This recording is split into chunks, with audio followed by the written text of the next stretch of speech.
도전하라라는 제목으로 말씀을 나누고자 합니다. 저희 기독교 TV나 그런 라디오를 이렇게 들으면 하나님의 역사를 체험한 이야기들, 그런 간증들을 우리가 들을 수 있습니다. 근데 꼭 그런 어떤 공식 석상이 아니더라도 성도분들의 입을 통해서도 자신의 삶에 역사하신 그런 하나님의 이야기를 들을 수가 있죠. 근데 그런 이야기를 들으면 마음이 참 뜨거워집니다. 그죠? 감동이 되기도 하고요. 그런데 그 이제 이야기를 듣고 조금 시간이 지나면 한편으로는 조금 부러운 생각이 들기도 합니다. 나에게도 그런 하나님의 역사가 있었으면 좋겠다라는 그런 생각이 드는 것이죠. 그런데 그런 어떤 간증들, 그런 이야기들은요, 어떤 특정한 인물들에게만 국한된 것이 결코 아닙니다. 저에게도, 그리고 이 자리 가운데 나온 여러분들에게도 하나님이 하셨습니다라는 그러한 간증과 고백이 얼마든지 있을 수 있다는 것입니다. 오늘 본문에 보면은요, 성벽을 다시 건축하기 위해 예루살렘에 도착한 그 느헤미야도 이런 고백을 합니다. 우리 18절에 있는 말씀인데 같이 한번 읽어보겠습니다. 또 그들에게 하나님의 선한 손이 나를 도우신 일과 왕이 내게 이른 말씀을 전하였더니 그들의 말이 일어나 건축하자 하고 모두 힘을 내어 이 선한 일을 하려 하매. 보면 하나님의 선한 손이 나를 도우셨습니다라고 백성들에게 간증을 하는 것을 볼 수가 있습니다. 그런데 느헤미야가 어느 날 갑자기 뜬금없이 그 도우시는 하나님의 손길을 경험한 것은 결코 아닙니다. 그는 하나님께서 자신에게 주신 믿음이라는 그 선물을 가지고요, 현실보다, 문제보다 더 크신 하나님, 모든 것이 하나님 손 안에 있음을 신뢰하며 도전하는 삶, 행동하는 삶을 살았다는 것입니다. 바로 그때 하나님의 도우심을 경험할 수 있었다라는 것입니다. 그래서 여러분, 믿음에 한 가지 특징이 있다고 한다면 그것은 야성이 아닌가 싶습니다. 여러분, 호랑이 새끼가 이제 있잖아요. 가끔 이제 굉장히 귀엽게 텔레비전에 나오지 않습니까? 동물의 왕국이나. 그런데 너무 귀엽다 하다가 이렇게 막 함부로 하다가 어떻게 됩니까? 핥힙니다. 막 잘 나지도 않은 이빨을 가지고 이렇게 막 물기도 하고요. 호랑이는 호랑이 새끼라도 무엇입니까? 호랑이입니다. 마찬가지입니다. 우리가 누구의 자녀입니까? 하나님의 자녀입니다. 나를 둘러싸고 있는 환경보다 더 크신 하나님을 바라보는 말미암아 우리가 믿음의 야성을 가지고 도전하고 행동하는 것, 그것이 우리 그리스도인이 갖고 있는 믿음의 특징 중 하나다라는 것입니다. 사실은 제가 이 하늘빛 우리 교회에 온 것도 저에게는 굉장한 믿음의 도전이었습니다.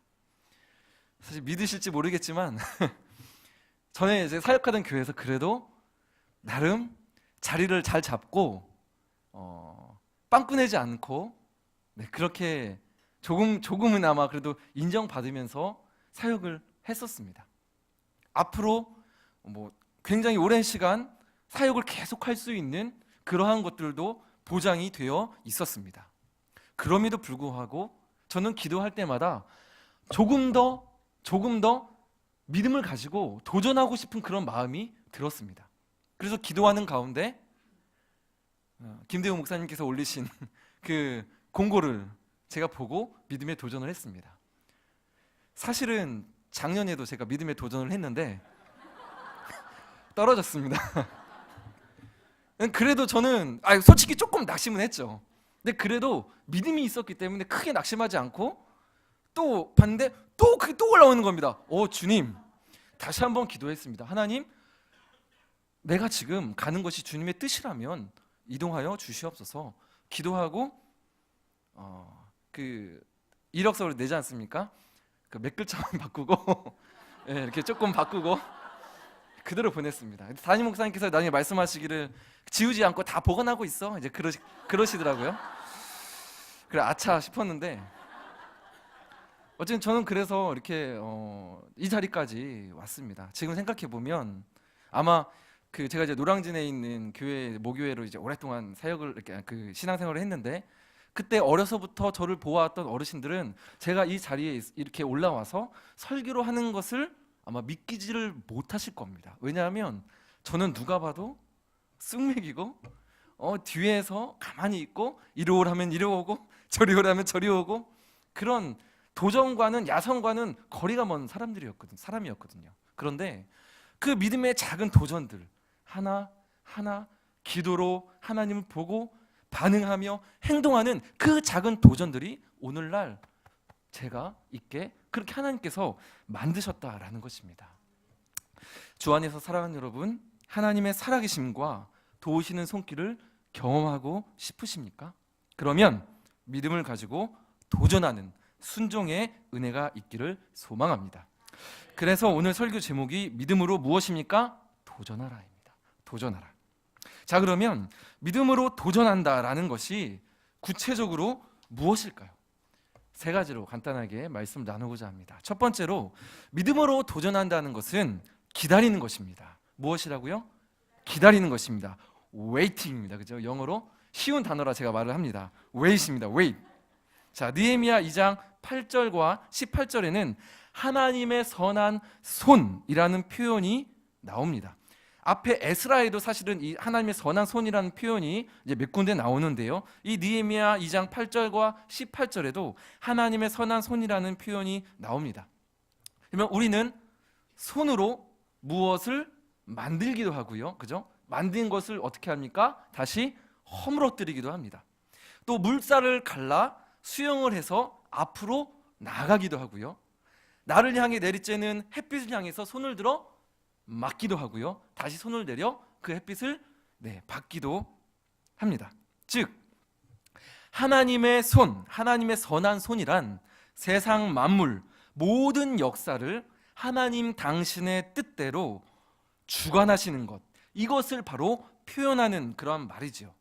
때문에 믿음으로 도전한다는 것은 만물을 통치하시는 하나님의 섭리를 바라보고 그것을 내가 인정하며, 비록 내 상황은 참 어둡고 상황은 다급하게 돌아간다 할지라도 그럼에도 불구하고 내가 그 자리에서 기다리며 하나님의 때를 바라본다라는 것입니다. 2장 1절을 한번 보면은요, 제가 읽어드립니다. 아닥사스다 왕 제20년 니산월에 왕 앞에 포도주가 있기로 내가 그 포도주를 왕에게 드렸는데 이전에는 내가 왕 앞에서 수심이 없었더니, 하나님이 도와주실 것을 바라며 자신의 소원을 왕에게 부탁하려 한 느헤미야에게 드디어 기회가 찾아왔습니다. 그때가 바로 방금 읽은 말씀대로 니산월입니다. 이 니산월은 오늘날로 말을 하면요 3월 중순에 해당이 됩니다. 자, 그럼 느헤미야가 유대로부터 온 그 형제들에게 그 예루살렘의 그 황폐함 소식을 들은 때는 언제인가? 1장 1절인데요. 같이 한번 읽어보겠습니다. 하가랴의 아들 느헤미야의 말이라.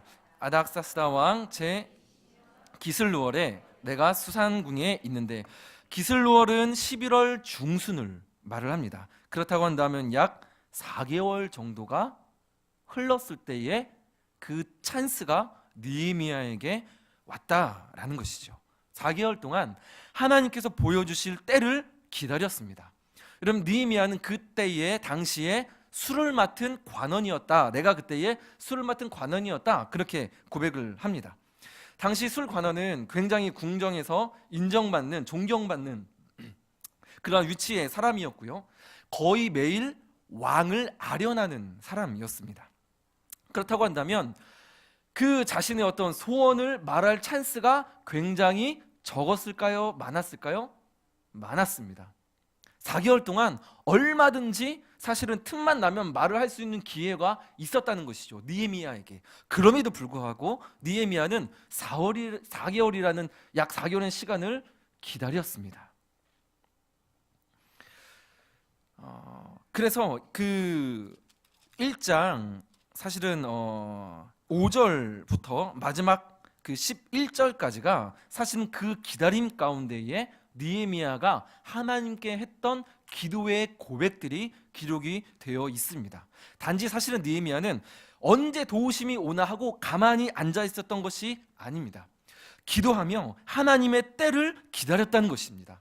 기회는요, 여러분, 준비한 자에게 보이는 것입니다. 마찬가지로 하나님의 때는요, 기도하는 자에게 보이는 줄 믿습니다. 그래서 사실 기도하는 것과 기다리는 것은요, 믿음과 행동이 동전의 양면인 것처럼 기도하는 것과 기다림 또한 사실은 동전의 양면과 같습니다. 오랜 시간 기도를 통해 우리는 무엇을 얻을 수 있을까요? 구하는 자에게 가장 좋은 것을 말씀에서는 무엇이라 합니까? 성령이라고 말씀을 하시죠. 성령을 주시지 않겠느냐 하신 것처럼 성령으로 충만함을 우리는 그 오랜 시간의 기도를 통해서 덧입을 수 있습니다. 내 기도에 비록 내가 바라는 그 응답 자체가 이루어지지 않을 수도 있고 환경이 바뀌지 않을지라도 내가 하나님의 영을, 성령의 충만함을 덧입을 수 있기 때문에 그로 말미암아 나를 바라보는 눈이 바뀌고 상황을 바라보는 그 시선이 바뀌기 때문에 하나님의 시선이 내 마음 가운데 부어지고 하나님의 그 일하심이 나의 눈에 보이고 적극적으로 그러하기 때문에 믿음의 눈으로 말미암아 그 기회를 내가 알아보고 그 찬스를 내가 잡을 수 있다라는 것입니다. 특별히 하나님께서는요, 인내함 가운데 우리에게 주시는 것이 하나 있습니다. 그냥 입 다물고 기다려라, 절대로 하는 그렇게 하시는 분이 아니십니다. 우리가 인내할 수 있는 한 가지를 주시는데요, 여러분, 그것이 무엇이냐면 바로 소망입니다. 소망을 통해 우리는 여러분 인내할 수 있습니다. 오신다고 약속하셨던 메시아, 아기 예수님을 기다리던 사람들이 있었죠. 여러분, 누가복음에 보면 시므온과 안나, 그 여 선지자를 여러분 기억하시죠? 시므온은 성경이 보면요, 그리스도를 보기 전에는 죽지 아니하리라라는 성령의 지시를 받은 사람이다라고 분명하게 기록이 되어 있습니다. 안나 여 선지자는요, 80인 넘도록 평생을 기도하며 금식하며 섬겼다라고 기록을 하고 있습니다. 여러분, 우리는 어떻습니까? 사실은 한 달도 1년도 기도하고 인내하고 기다리는 것이 너무나도 어렵지 않습니까? 솔직히 저도 그렇습니다. 어렵습니다. 그런데 그렇게 그 선지자들이 그렇게 오랜 시간을 기다리며 한결같이 성전을 떠나지 아니하고 섬길 수 있었던 그 이유가 무엇인가? 소망입니다. 그리스도 예수, 다시금 보내주실 그 메시아를 향한 그 소망의 그림을, 그들이 하나님께서 주신 그 그림을 갖고 있었기 때문에 그 오랜 시간을 기다리며 소망할 수 있었다라는 것입니다. 우리는 때로는 예수님을 믿는 것 때문에 손해를 보기도 하고요, 때로는 고난을 당하기도 합니다. 그러나 그것을 피하지 않는 이유가 무엇입니까? 내 눈에 귀에 좋아 보이는 것들을 향하여 눈을 질끈 감고 귀를 막는 이유, 그것이 무엇입니까? 곧 다시 오실 소망의 주님이 계시기에 우리가 그것을 피하지 않고 자청하는 것들이 아닙니까? 바라기는 각자 주신 말씀을 의지해 소망의 그림을 그려봅시다. 그리고 그 소망을 붙들고 인내하는 그러한 은혜가 우리에게 있기를 소망합니다. 저는 이제 제 사모를 소개팅으로 만났습니다. 이제 사모가 대전에서 일을 했었거든요. 그래서 이제 아는 친한 동생이 형 한번 만나보지 않을래? 어딘데? 대전이니까. 대전? 일단은 가서 만났습니다. 만나니까 그래도 꽤 마음에 들었습니다. 근데 물론 한눈에 솔직히 반하진 않았습니다. 이게 솔직한 제 심령입니다. 그래가지고 제가 오늘 사실 저희 사모가 원래 그 예배 오는데 오늘 제가 나오지 말라 그랬습니다. 좀 말하는데 좀 부담이 될까봐. 사실 전에 교회에서도 제가 이제 할 때면은 오늘 웬만하면 애들 컨디션 너무 안 좋으면 무리하지 말고, 교역자 이렇게 말해도 되는지 모르겠지만 그래 만났는데 참 마음에 들었습니다. 그래가지고 그때 이제 제가 KTX를 아마 타고 이제 대전에 갔던 것으로 제가 기억을 하는데, 그러니까 KTX에 이제 딱 몸을 싣고 문자를 한 통을 보냈습니다. 오늘 참 즐거웠습니다. 이야기 재밌었습니다. 조심히 들어가세요 하고 딱 문자를 보냈습니다. 근데 사실은 그 뒤에 뭐가 좀 더 있어야 됩니까? 다음에 또 봤으면 좋겠습니다라는 문자가 보통 들어가야 되잖아요. 근데 저는 그 내용을 안 썼습니다. 안 쓰고 그냥 오늘 너무 즐거웠습니다. 그리고 이렇게 문자를 보냈습니다. 그러니까 네, 뭐 저도 즐거웠습니다. 주님, 이렇게 문자가 오더라고요. 근데 저는 그리고 나서 문자를 바로 안 보냈습니다. 제가 월요일 날이 이제 사역자들이 쉬는 날이 아닙니까? 근데 월요일 날 이제 대전에 만나러 갔거든요. 그러니까 화요일, 수요일, 목요일, 금요일이 돼서나 한번 다시 보고 이야기했으면 좋겠습니다라고 문자를 보냈습니다. 제가 화, 수, 목 3일 동안 뭐 했을까요? 믿음으로 기도하며 기다렸습니다. 물론 제가 막 뭐 식음을 전폐하며 금식할 절대로 아닙니다. 절대로 아니고 순간순간 그 여인을 생각하며 하나님 주여 하며 순간순간 기도를 했습니다. 급할 것 없다.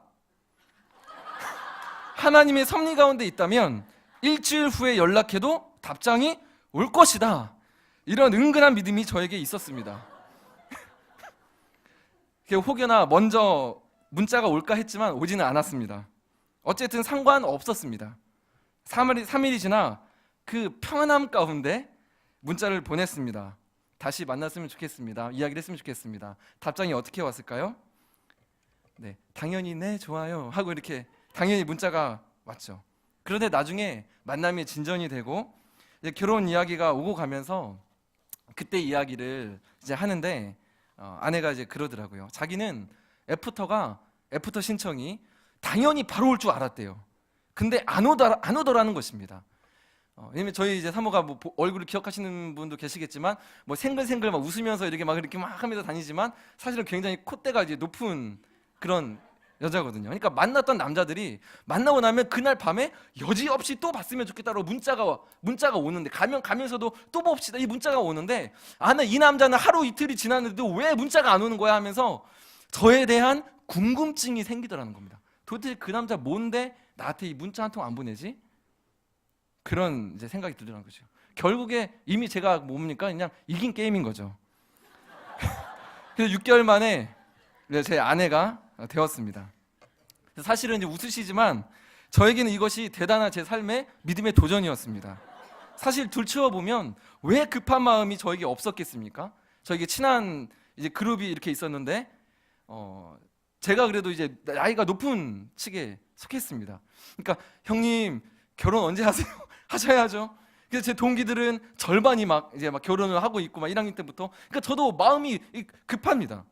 그러나 모든 인생을 다루시는 그 하나님의 손이 있음을 저는 알기 때문에 인내함으로 그렇게 기도하며 참 깡좋게도 그렇게 3일이나 아무 문자 연락 안 하고 그렇게 했던 것이죠. 교회 안팎에서 주를 섬기는 일을 할 때에 몸된 교회를 세워나갈 때 주의 가르침대로 우리가 삶의 현장에서 살려고 할 때 때로는 내려놓고 때로는 포기하고 더 이상 인내하기 싫은 그런 때가 있으시지요? 저 또한 그렇습니다. 그러나 바로 이때가 우리가 하나님을 신뢰하는 그 믿음과 소망으로 반응하게 되는 그러한 때인 줄 믿습니다. 그래서 우리가 갈라디아서 6장 9절에 있는 말씀인데요, 같이 한번 읽어보겠습니다. 우리가 선을 행하되 낙심하지 말지니 포기하지 아니하면 때가 이름에 거두리라. 포기하지 아니하면 때가 이름에 거두리라. 거두게 하실 하나님을 소망하는 은혜가 있기를 바랍니다. 소망하며 기다릴 때 하나님의 선한 손을 보게 될 것입니다. 두 번째로 믿음의 도전이란 내가 할 수 있는 그 안에서 최선을 다하는 것입니다. 느헤미야는 기다리며 하는 그 기도와 함께요, 구체적인 계획, 특별히 왕에게 하는 말들을요 준비했습니다. 기도하며 계획을 세우던 느헤미야에게 때가 왔습니다. 왕이 물어봅니다. 너 무슨 일인데 얼굴이 그렇게 어둡냐? 너 원래 평상시 안 그랬는데 무슨 병이 있냐? 물어봅니다. 그때 성경에는요 느헤미야가 이렇게 말을 하는데 크게 두려워하였다라고 말을 합니다. 공포에 질렸다는 것이죠. 기뻐야 해야 할 그런 어떤 축제의 날에 얼굴을 슬퍼하고 있으면 왕의 심기에 거슬리고요, 이는 왕의 노여움을 살 수 있는 그런 큰 일이었기 때문에 그렇지요. 먼저는 이 느헤미야가 그래서 이제 계획대로 이제 하는데, 먼저는 자신의 슬픈 표정이 결코 왕 때문이 아님을 먼저 밝힙니다. 그래서 왕으로부터 그런 적대감이나 그러한 부분들을 생기지 않도록 합니다. 사실은 10년 전에 성벽을 재건하려던 에스라가 있었죠. 그런데 그 시도가 중간에 어떻게 됩니까? 중단됩니다. 그때 왕의 명령으로 인해서 중단되는데, 그때 쌓았던 성벽을 다시 허물고 문을 불태우라고 명령을 했던 왕이 이 느헤미야가 섬기던 아닥사스다 왕이었습니다. 그러니까 상황이 굉장히 예민할 수밖에 없었던 것이죠. 왜냐하면 그 왕의 명령을 어떻게 하는 것입니까? 다시 부하가, 섬기는 종이 번복하는 거잖아요. 왕이 다시 한번 중단해라, 불태워라, 그만해라 라고 했던 것을 다시 번복하는 거기 때문에 굉장히 예민한 그런 문제일 수밖에 없었다는 것입니다. 때문에 말을 굉장히 지혜롭게 잘 해야 하는 것입니다. 2장 3절인데요, 같이 한번 읽어보겠습니다. 왕께 대답하되 왕은 만세수를 하옵소서. 내 조상들의 묘실이 있는 성읍이 이제까지 황폐하고 성문이 불탔사오니 내가 어찌 얼굴에 수심이 없사오리까 하니, 조상들의 묘실이 있는 성읍이 이제까지 황폐했다. 사실은 이 묘실, 조금 뜬금없는 그런 말일 수도 있습니다. 그러나 거짓말은 아닙니다. 실제로 그 예루살렘 그 성 안에는 조상들을 모시는 그러한 묘실들이 이렇게 위치를 하고 있습니다. 지금도 이스라엘에 가면 그런 지역들이 예루살렘 성과 그 주변에 그렇게 위치하고 있습니다. 그런데 사실은 이 조상의 묘실을 말을 하는 것이 뜬금없을 수도 있지만, 사실은 이거는 왕의 마음을 헤아린 지혜입니다. 당시 페르시아 왕들은 참 좀 난폭하거나 그랬을지는 몰라도 사실은 조상들의 이해는 굉장히 잘 갖추었습니다. 이게 느헤미야가 그런 특성을 파악하고 그 왕을 위해서 어떤 말을 해야 할지 준비했다는 것이죠. 또 느헤미야는 그 왕을 혹시나 자극할 수 있는 어떤 예루살렘 성, 이런 어떤 자극할 수 있는 말을 표현하지 않습니다. 단지 조상이 묻혀 있는 조국의 어려운 형편을 개인적인 그런 슬픔으로 표현하는 그 지혜를 발휘한 것이죠. 이 지혜는요, 결코 순간적인 임기응변이 아니라 준비된 지혜였던 것입니다. 왕은 또한 얼마나 걸리겠느냐라고 물어봅니다. 순간적으로 대답하기 어려운 질문입니다. 느헤미야는 이 또한 많은 고민과 계획 가운데 나름대로 최선을 다해서 계획을 했기 때문에 거기에 어렵지 않게 대답했을 것입니다. 거기에 한술 더 떠서 7절에서는요, 하이패스처럼 지역을 통과할 수 있는 조서를 달라고 합니다. 재미있는 것은 이제 8절인데요. 8절을 보면은요, 제가 한번 읽어드립니다. 또 왕의 삼림 감독 아삽에게 조서를 내리사 그가 성전에 속한 영문의 문과 성곽과 내가 들어갈 집을 위하여 들보로 쓸 제목을 내게 주게 하옵소서 하매, 내 하나님의 선한 손이 나를 도우심으로 왕이 허락하고, 또 왕의 삼림 감독 아삽에게라고 했습니다. 느헤미야는 삼림 감독이 누구인지도 이미 알고 있었던 것이죠. 즉 뭡니까? 계획하고 조사했던 것입니다. 내가 다시 건축을 하려면 목재가 필요한데, 그러면 목재, 이 살림을 감독하는 자가 누구지? 내가 알아보자. 알아봤더니 누굽니까? 아삽이구나. 그 이름을 이미 알고 있었다는 것이죠. 여기에도 그런 어떤 느헤미야 치밀함이 볼 수가 있습니다. 또 이 말씀에 보면 성전에 속한 영문의 문과, 이것은 성전 옆 성문을 말을 합니다. 그리고 성곽과, 이것이 성벽을 말을 하는 것이고요. 그 다음에 나오는 세 번째가 무엇이냐면 내가 들어갈 무엇입니까? 집입니다. 내가 들어갈 집을 짓는데 필요한 것을 달라고 그렇게 요구를 한 것이죠. 이렇게 내가 산 집까지도 지을 그것까지 요구한 것 또한 느헤미야의 계획 가운데 있었다고 볼 수가 있습니다. 만약에 즉흥적이면 이것만으로도 족합니다, 나를 위해서 이런 요구는 잘 못했을 겁니다. 근데 그만큼 느헤미야는 나름대로 그 머리를 굴리면서 치밀하게 기도하며 그와 함께 자기 나름대로 최선을 다하는 그 계획을 세웠다라는 것입니다. 아닥사스다 왕 역시 자신이 필요로 하는 것을 정직하게 구체적으로 구하는 느헤미야의 그런 어떤 정직과 패기를 높이 샀던 것 같습니다. 그래서 9절에 보면은요, 느헤미야가 요구하지 않는 호위병까지 붙여주죠. 그래서 그 결국 이제 8절 후반절에 보면, 마지막에 보면 내게 주게 하옵소서 하매 내 하나님의 선한 손이 나를 도우심으로 왕이 허락하고 라고 이렇게 기록이 되어 있습니다. 모든 상황과 조건이 사실은 굉장히 쉽지 않고 암울하고, 그 느헤미야가 거했던 그 곳에서부터 예루살렘까지는 약 1500km나 떨어져 있는 먼 거리, 굉장히 쉽지 않음에도 불구하고 기다림으로 믿음의 도전을 하고요, 내가 할 수 있는 최선을 다함으로 믿음의 도전을 했을 때에 하나님의 도우시는 선한 손길을 목도할 수 있었다라는 것입니다. 사실 하나님이 일하시는 손은요, 우리의 의지와는 크게 상관이 없습니다. 당신의 뜻과 계획대로 이루어 가십니다. 하나님은 하나님이시기 때문에 그렇습니다. 우리가 할 수 있는 것은 오늘도 일하시고 오늘도 움직이고 계시는 그 하나님의 손을 믿음으로 보고 믿음으로 반응하는 것입니다. 그러면 일은 누가 하십니까? 하나님이 하시고 하나님이 세우시는 것입니다. 우리는 그저 그 하나님의 손에 붙들려 그 일하심을 목도하게 되는 것입니다. 결국에 이러한 하나님의 손길을 경험한 느헤미야는요, 그 긴 일정을 거쳐서 예루살렘에 도착하여서 백성들에게 나에게 하나님의 선한 도우심이 있었습니다라는 그러한 믿음의 간증을 하게 됩니다.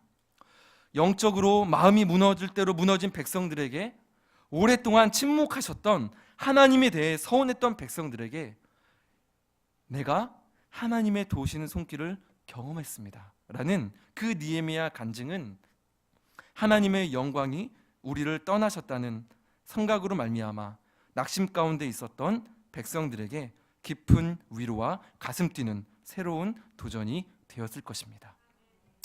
바라기는 이 자리에 있는 저와 여러분들이 먼저 이 간증을 할 수 있었으면 참 좋겠습니다. 다음 세대들에게, 소망이 없는 자에게 하나님의 스토리를, 그 하나님의 이야기를 들려줄 수 있는 그 은혜가 있기를 간절히 소망합니다. 그러고 하면 마지막 세 번째로 믿음의 도전이 무엇인가라고 본문에 근거하여 생각해 보았을 때, 살아가며 때로는 참 억울한 일들이 생길 때가 있지 않습니까? 왜 나만 이런 일이 생기는가? 왜 나에게만, 우리 집에만, 내 몸, 나의 육신에만 왜 이런 일들이 생기는가 할 때가 있습니다. 그런데 여러분, 바로 그런 때조차도 모든 이 세상 만물을 주관하시고 인도하시는 그 하나님의 선한 손을 바라보며 그것조차도 하나님께 맡길 수 있는 것이 또한 믿음의 도전이 아닌가 싶습니다. 19절의 말씀인데요, 제가 읽어드립니다. 호론 사람 산발락과 종이었던 암몬 사람 도비아와 아라비아 사람 게셈이 이 말을 듣고 우리를 업신여기고 우리를 비웃어 이르되 너희가 하는 일이 무엇이냐? 너희가 왕을 배반하고자 하느냐 하기로. 이방 민족들이 느헤미야를요 업신여기며 비방합니다. 거기다가 마지막에는 무엇이라고 합니까? 너희가 왕을 배반하고자 하느냐. 만약에 느헤미야가 수상한 일을 꾸미고 있다는 그 소식이 아닥사스다 왕 귀에 들어가게 되면 어떻게 될까요? 그의 사역은 그 즉시 중단되게 됩니다. 굉장히 어떻게 보면 겁이 날 법도 한 굉장히 억울한 그러한 상황이 있다는 것이죠. 그러나 바로 그때 느헤미야는요, 그 사람보다, 그 사람들의 말보다 더 크신 하나님을 바라보며 말합니다. 20절 말씀 같이 한번 읽어보겠습니다. 내가 그들에게 대답하여 이르되 하늘의 하나님이 우리를 형통하게 하시리니 그의 종들인 건축하려니와 오직 너희에게는 예루살렘에서 아무 기업도 없고 권리도 없고 기억되는 바도 없다 하였느니라. 세상의 모든 사람들과 모든 일들, 그 아무리 높은 지위에 있는 자라 할지라도 그들 또한 누구의 손에 있습니까? 하나님의 손에 있으니 그러니까 너희는 아무 권리도 없고 기억되는 바도 없다. 그렇게 믿음으로 선포를 할 수 있었다는 것입니다. 여러분, 사실 조금 우리가 생각해 보면 사실 하나님의 손으로 말미암아 하나님의 손이 왕의 마음을 움직이지 않으셨습니까? 그래서 느헤미야가 그렇게 모든 물자를 지원받고 호위병까지 해서 예루살렘까지 왔습니다. 그런데 그런 왕의 마음조차도 바꿀 수 있었는데 왜 계속 비방하고 그런 마음을 힘들게 하고 두렵게 하는 산발락과 도비와 게셈, 그런 인물들의 마음은 바꾸지 않으실까요? 그렇죠. 이상하지 않습니까? 그 왕의 마음도 바뀌는데, 그 보면 느헤미야 마지막까지 계속 모함을 하지 않습니까? 저는 그것을 보면서 그것은 정말로 느헤미야가 자고하지 않기 위해서, 교만하지 아니하고 하나님을 계속, 하나님의 선한 손을 계속 바라볼 수 있게 하는 그런 하나님의 섭리가 그곳 가운데도 있구나라는 그러한 어떤 작은 깨달음을 얻게 되었습니다. 여러분, 우리가 잘 아는 다윗이 있습니다. 다윗이 가장 큰 위기가 언제일까요? 개인적으로 가장 먼저 떠오르는 위기는 밧세바를 그렇게 범했을 때에 그 이후에 일어난 일들이 다윗에게 큰 그런 위기였고요. 또 다른 위기는 무엇입니까? 그로 말미암아 자신이 낳은 자식인 압살롬에게 자신이 무엇을 당합니까? 배반을 당합니다. 여러분, 이것이 그냥 성경에 기록되어 있지만 이게 정말 내일이라고 생각해 보십시오. 그죠? 얼마나 사실은 백성들에게 왕으로서 체면도 안 서고 얼마나 이 억울한 상황입니까? 그래서 눈물 나는 피난길을 가고 있습니다. 쳐들어왔던 소식에 이제 다윗이 피난길에 사람들을 데리고 이제 피난길에 오르지요. 그런데 그때 시므이라는 한 사람이 나와서 다윗 왕을 저주합니다. 다윗, 당신은 악한 사람이야. 사울의 피를 당신의 머리로 하나님이 돌리셨다네. 저주하며 그렇게 퍼붓는 말을 하지요. 가뜩이나 눈물 나는 피난길인데 저주의 말까지 들으니까 얼마나 그 마음이 서글프고 무너집니까? 그죠? 당장이라도 가서 사실은 단칼에 죽일 수도 있었습니다. 그러나 다윗은요, 그 어렵고 억울한 상황까지도 하나님께 고백을 합니다. 이거 사무엘하 16장 12절 말씀인데요. 같이 한번 읽어보겠습니다.